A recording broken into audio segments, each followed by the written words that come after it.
नमस्कार। राज्यात वादळी पावसाला पोषक वातावरण होत आहे। आज राज्यात पावसाची शक्यता असून पूर्व विदर्भात जोरदार वादळी पावसाची शक्यता असल्याने दक्षतेचा ऑरेंज अलर्ट देण्यात आला आहे।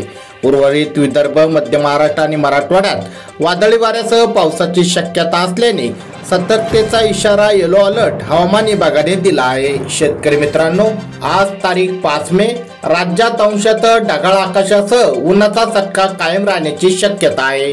चंद्रपूर आणि गडचिरोली येथे जोरदार वादळी पावसाची शक्यता असल्याने ऑरेंज अलर्ट देण्यात आला आहे।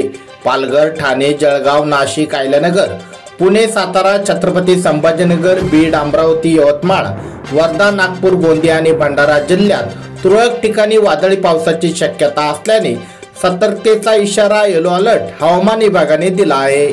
शेतकरी मित्रांनो, हे होते आजचे पावसाविषयक हवामान अंदाज। तुम्हाला जर ही छोटीशी माहिती आवडली असेल, व्हिडिओला नक्की लाईक करा। अशाच प्रकारच्या हवामान अंदाज बातम्यांसाठी आपले चॅनल नक्की सबस्क्राईब करा। धन्यवाद।